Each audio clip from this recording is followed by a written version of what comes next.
Our first complication is going to be a breech presentation, and in order to deliver a breech effectively, you must place the mother onto a flat surface with some distance between the floor, and that way the baby can hang a little bit and gravity can assist you in delivering the infant.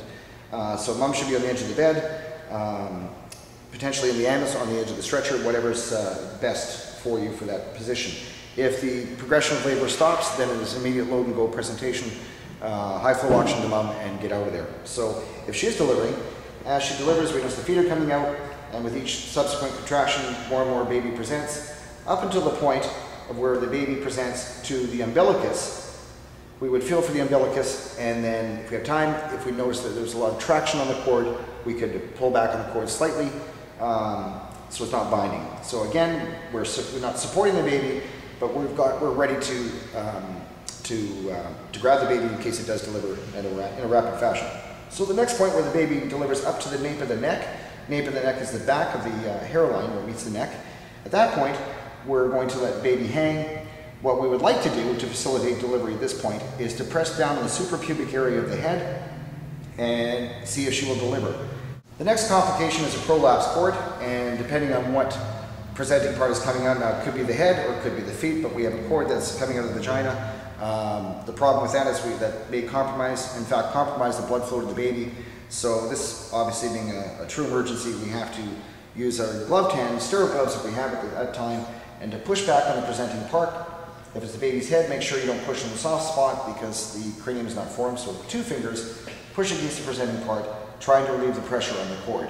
There's really no need to actually push or try to manipulate the cord back in, as long as we can push the baby's head back in order to allow or to get the compression off the cord.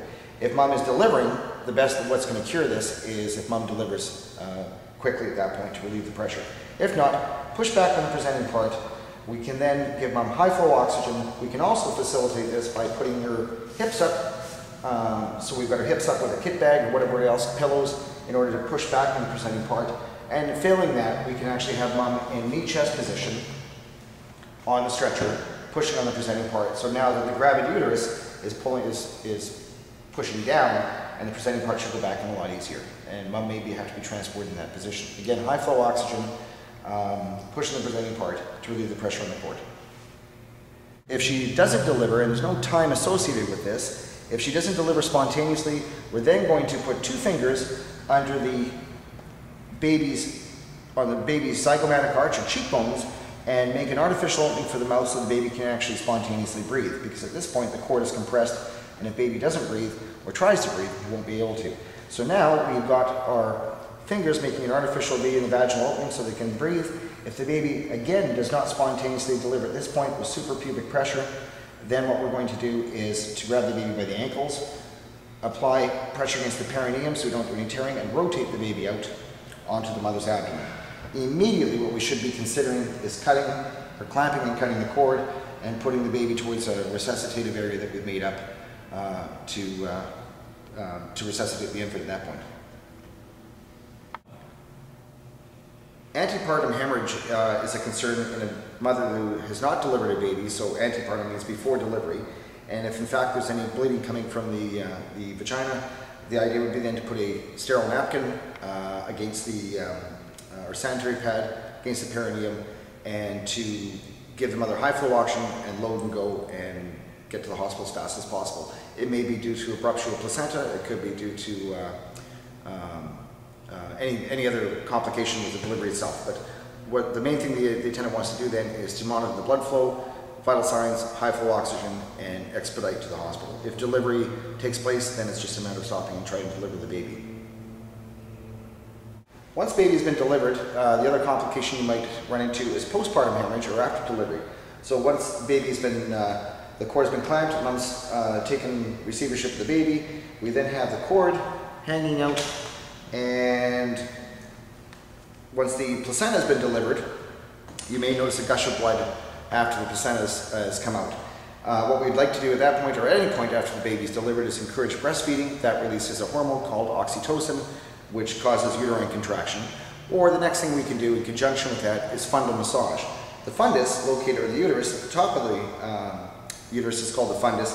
We'd apply suprapubic pressure and massage the uterus or the top, called the fundus, and therefore the uterus would contract and bleeding should stop. Bleeding in this case is usually almost 100% of the time due to retained placental products or a piece of the placenta that's inside the uterus. The uterus then becomes boggy or lax after 4 or 5 minutes, and the bleeding starts to pick up again.